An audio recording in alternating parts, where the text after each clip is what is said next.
I'm gonna try to keep it to 5 minutes or less. Well, people can lose interest. Yeah, and I don't want to give too much. I want to point people to the book. I'm gonna try to keep it to 5 minutes or less. Oh, that's funny. All that's in the video. Interest. Yeah, and I don't want to give too much. I want to point people to the book. I'm gonna try to keep it to 5 minutes or less. Oh, that's funny. That echo is so annoying. All right. Okay. So I am live on the YouTube, and let me make 2 screens. That way I can see any chats that come in on the YouTube. I gotta connect with some people who have been doing this for a while so that I can learn how to do this more effectively.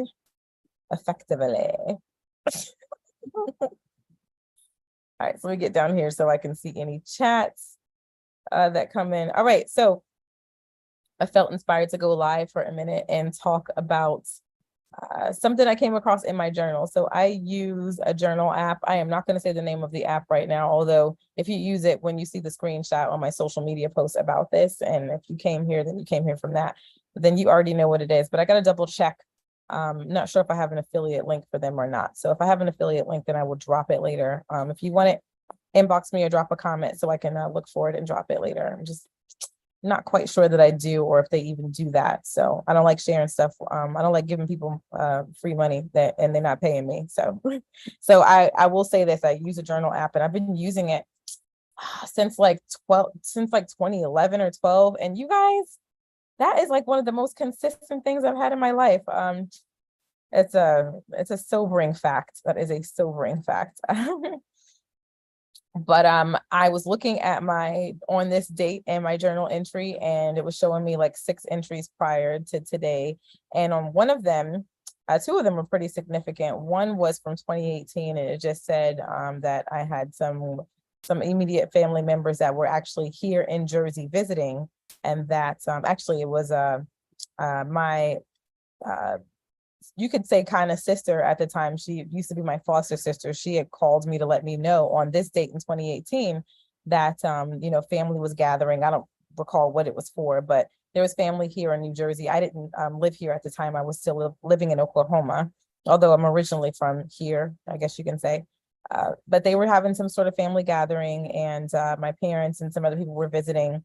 And I think they were at a great or great aunt's house. And my father was saying to the family at that time that it's time for him to come home. He really wants to move back home, which he did not, but he did make a couple of, I think, attempts to move back to Jersey, and not quite sure what changed his mind or what changed.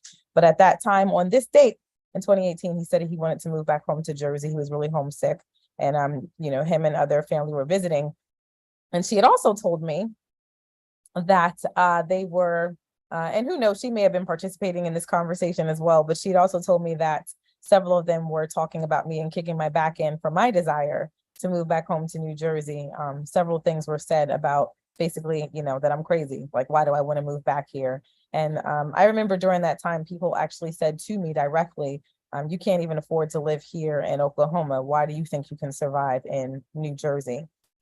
I'll leave that right there. And that was other people's perspective. And you know what? You are entitled to have whatever perspective that you want to have. I will say this. I moved back home to Jersey in 2019. And so I've been in this home, and I've been here for a little over 4 years. And this is the longest I have ever been in one place my entire life. Let that sink in. I'll be 40 years old in a couple of days. I'll be 40 years old in 3 days. And I've been in this house a little over 4 years, and this is the most stability that my 4 children and I have ever had. And me in 40 years, this is the most stability that I have ever had my entire life. I've never, ever lived in one address longer than I've been here. Take a breath. Think about that. Let that sink in. Like, I kind of want to have a moment of silence for that. It's something that I have been reflecting on, and lots of things I've been reflecting on. And for whatever reason, a lot of memories that I'm going to guess, I'm not a psychology expert at all. I've had to learn a lot about psychology over, my, this path that I've been on for like just I would say, reclamation and healing and self-care, and chain breaking. This journey that I've been on, I've learned a lot about psychology, but I am not a psychology professional. So the things that I'm saying, just I'm not going to be liable for what decisions that you decide to make off of it, but I will say that a lot of this can be helpful, and that is my goal, to continue sharing what I'm sharing for the purpose of my own healing and my self-help, but also sharing with you, whoever is here. You're here for a reason, because these are things that can help you as well. And of course, a lot of you will be here for entertainment, and that's fine, that's your right.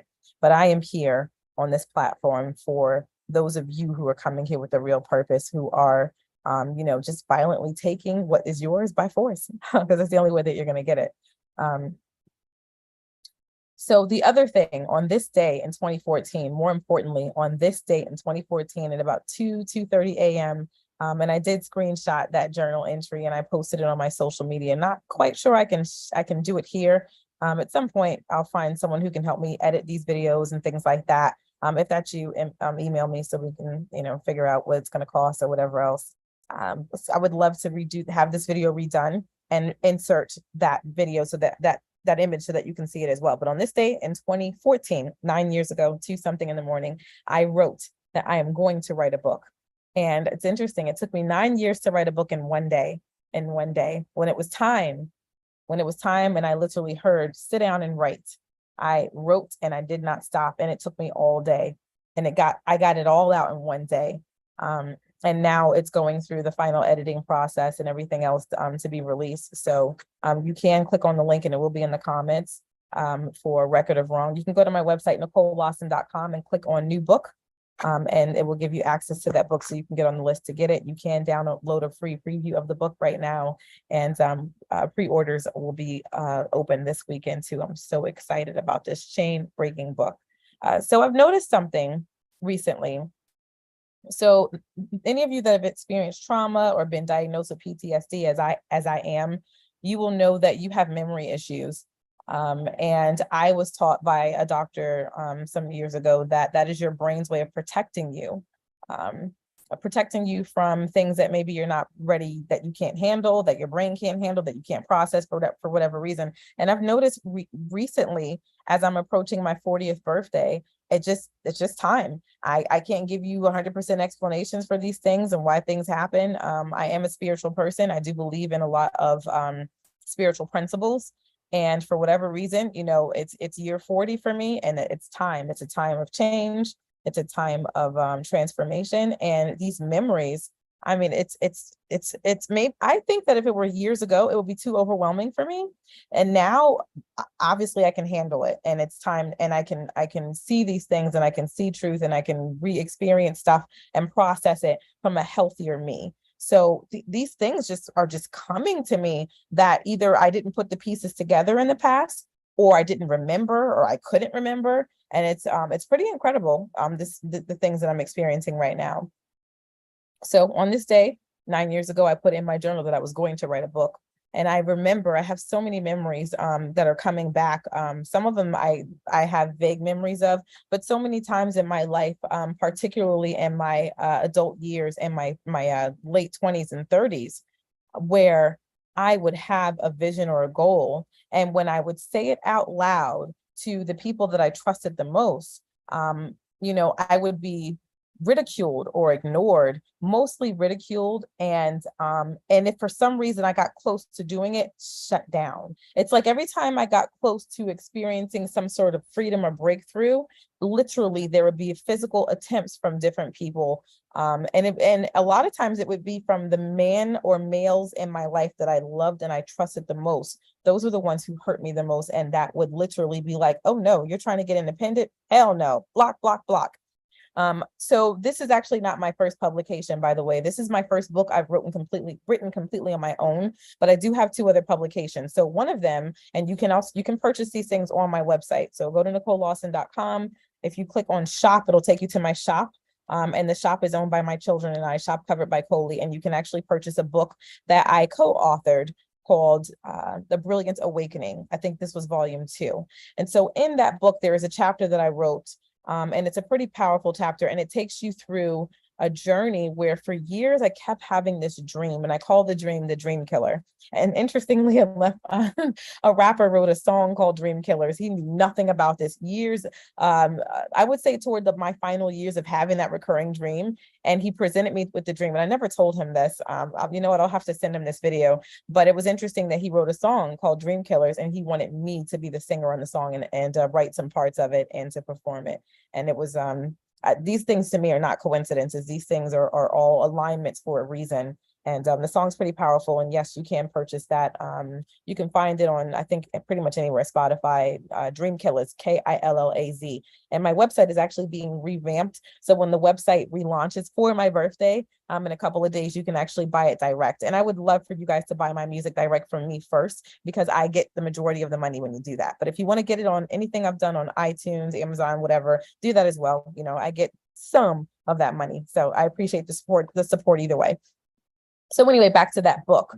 So when I wrote that chapter, I was talking about this recurring dream that I kept having. And the symbolism of the dream was something that was really real in my life for at least 10 years, in a row, where it seemed like anytime I started to see or grasp a little bit of me controlling my life and getting myself out of this place where it was almost like the Truman Show, like crazy, like where I'm surrounded by people who want me to stay in this place for whatever reason. I guess it served them well for me to be, the broke, drama. And I'll tell you some of the words that I heard people say to me, family members say to me: get a grip.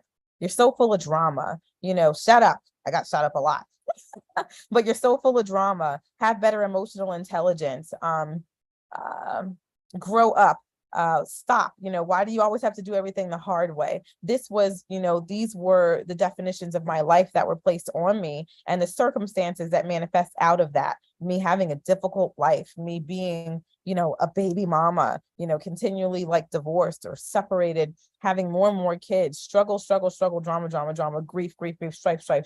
I didn't ask for any of this. And I'm trying not to give you too much, because I want you to get the full experience by reading the book, by investing and tapping into the story. But I do want to share things relevant here as well, and in an attempt for us to have conversations about it, because I know I'm not the only one, and I hope that if you're seeing that you're not alone, you're also not crazy. So okay, back to the book. So the book and the dream that I kept having was really parallel to what was happening in my life. In that dream, basically, there was a figure. I continued to give birth after birth after birth. And every time I would give birth, there was a dream killer figure right there that would literally snatch up each baby and do terrible things to it. And this dream kept happening for about 10 years of my life. And during that time, these are things that were happening in my life. Crazy experiences. So that's that. You can read more about it in that particular book. So go do that. And we can talk more about these things. There will be a community on my website more about this book that I've just written, Record of Wrong.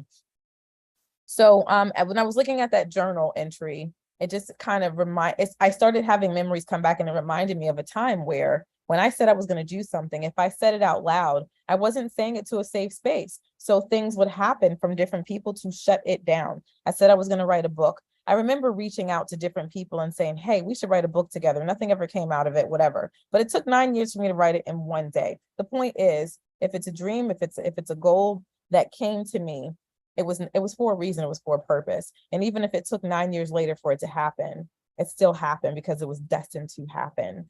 If God places a dream on your heart, number one, be very careful, because that's a baby that you have to guard and protect, especially in the beginning stages. If that baby is too exposed and doesn't have safe, people and things around it, what happens? Every time I gave birth, I'm in a room surrounded by people I can't trust. That baby, dead, gone, literally snatched away from me. In that dream sequence I kept having. I say I'm going to write a book. I say I'm going to start a childcare center. I say I want to move. I say I want this. I say I want a great marriage. All of these things that I said, I wasn't saying them in safe spaces. So things kept happening from people that I trusted the most to literally sabotage every single one of those dreams, at least for a time, not forever, because if it's God's purpose, no matter what, it's going to happen with you, without you, around you, whatever, it's going to happen. So, I'm very grateful for that, that I persevered, and I always just did the best I could until I finally got to a place where it was like, you know what, it's time to get out. And that's exactly what I did. So I'm going to give you a rundown, a couple of, I really wanted this to only be 5 minutes, and now we're at 20. So I'm going to try to make this less than 5 minutes and end this in 5 minutes, and a rundown of just a couple of things, a couple of dreams that I had, and I said it, and things happened to sabotage it for whatever reason, but it still came to pass. But I had to learn how to be wise about my choices and everything along the way.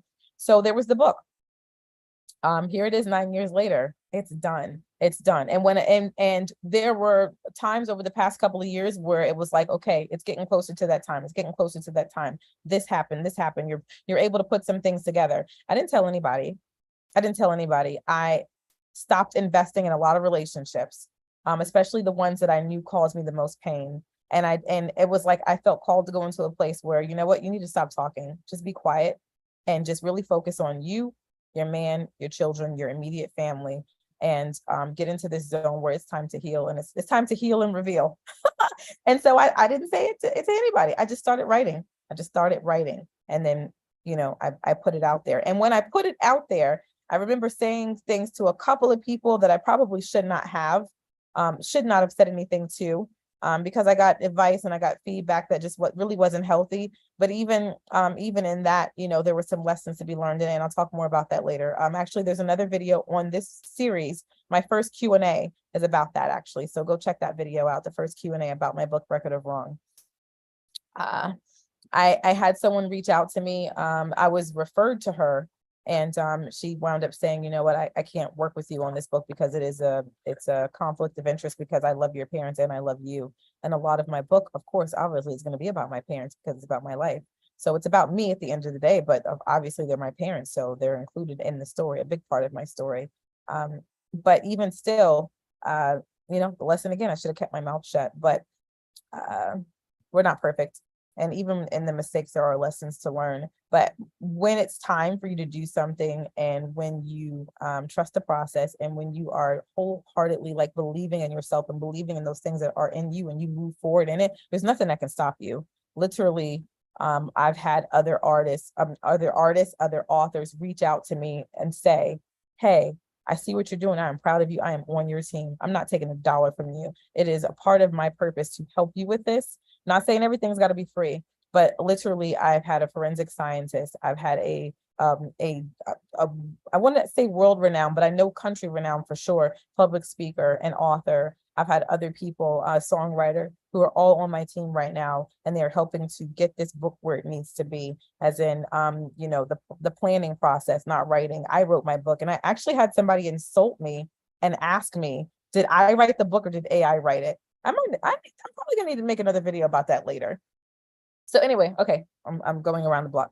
So examples, that's one example. Another example of something, when I said I want to do this, and this is something that I know God placed on my heart, I wanted to start a daycare center. There's a correlation between this, so catch it. I remember when I said I wanted to start a daycare center, and this was in a 7-bedroom home that was supposed to be an agreement between my parents, myself, and one of my brothers. He was coming home from Korea. I was getting ready to go through a divorce, and they, I don't know what their situation was, but there had to be a reason why, my father said, hey, I found this 7-bedroom home. It's to help all of us. So I don't really know I don't know for sure how it helped them as well, but it was to help all of us. So, this is 1, 2, 3, 4 adults and my 3 children at the time. And then my one of my brothers, his 1 child at the time. We all got into this house together, and we were all supposed to split the bills. And I will say this, that things were not equitable. I never saw the contract for the house. I never saw the lease, never saw how much the rent was, any of those things. And that's my truth. So there was a lot of confusion around that time. But anyway, really big, beautiful home during the day. Most of the time, I was home during the day. So I decided, you know what, as much as it costs for me to keep like, working at a college, which I did that for a while, and as much as it costs for childcare, this doesn't make any sense. I need to just focus on my entrepreneurial journey because it costs me more than it's worth to go and get a regular job. And I'm an entrepreneur. I'm not a regular job person. It just is what it is.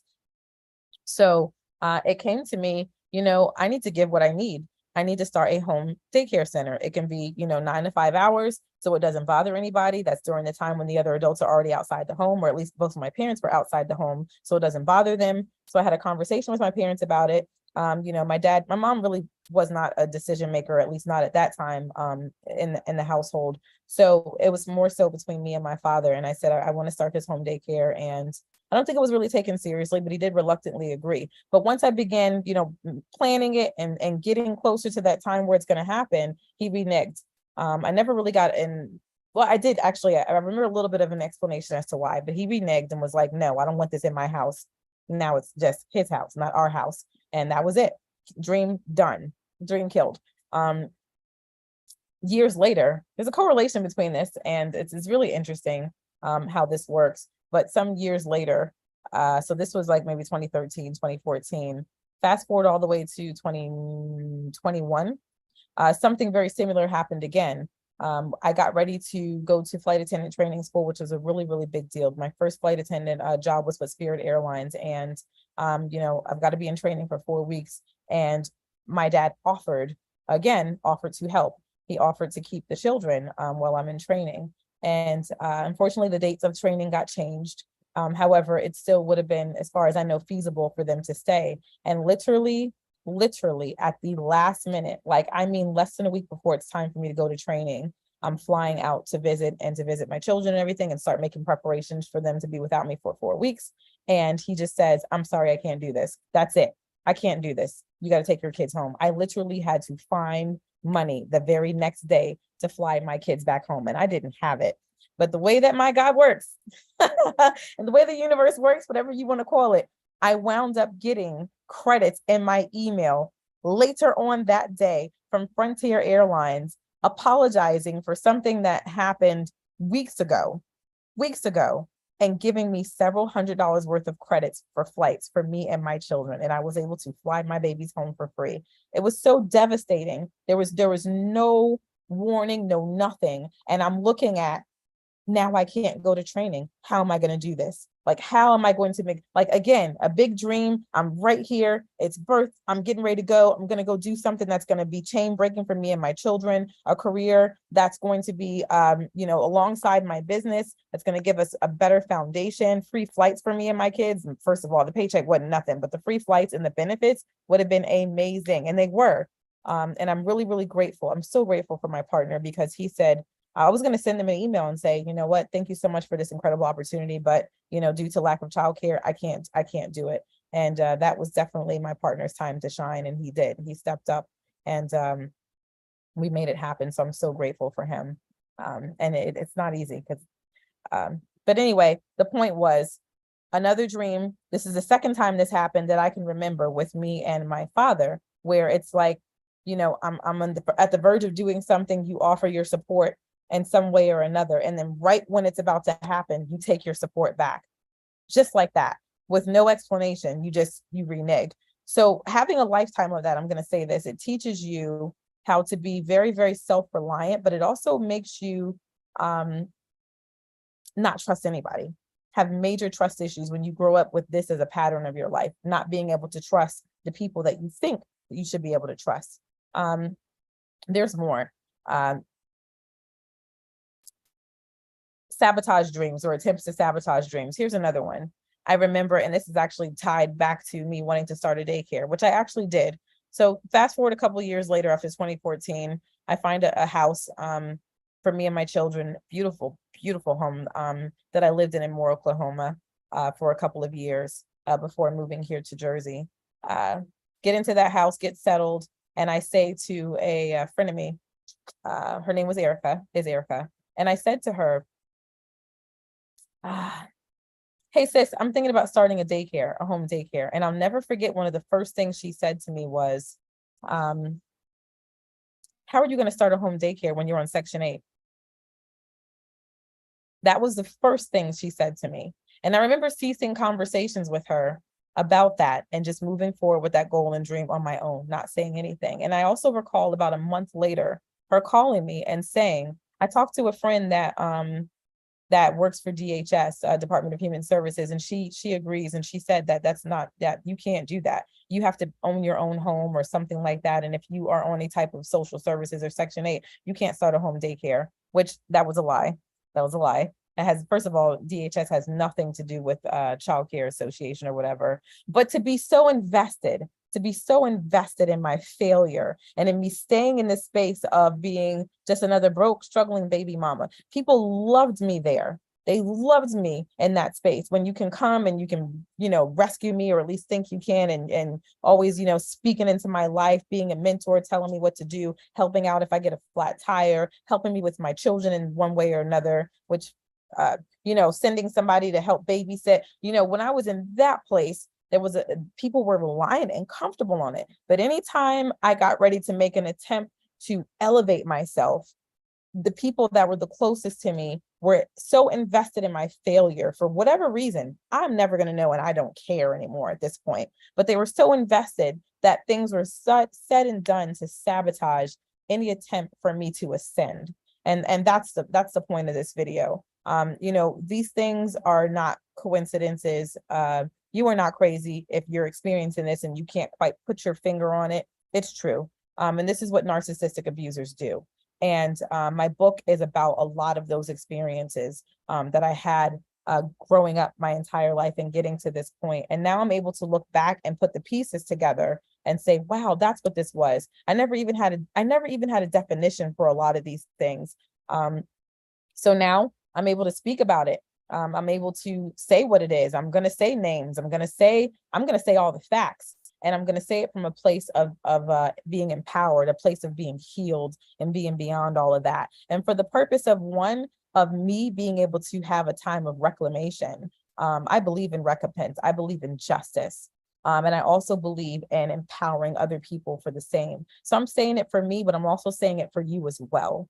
Because there's a scripture that says we are overcome by the blood of the Lamb. Sure, we're overcome by that, but we are overcome by the blood of the Lamb and the word of our testimony. In my entire life, the word of my testimony was shut up.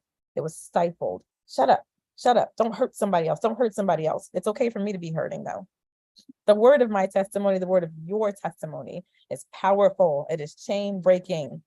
And, these cycles and these things that you experience, if you don't break them, you experience them, your children experience them. And I'll be damned if my children experience the shit that I went through my entire life, that hell, that curse. It stops here. It does not get to inherit another generation, not from my bloodline. It does not. It's over. It is over. It is done. And the way anybody feels about it, I don't give a damn.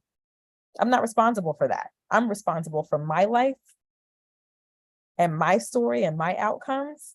And I'm also responsible for being truthful, telling the truth.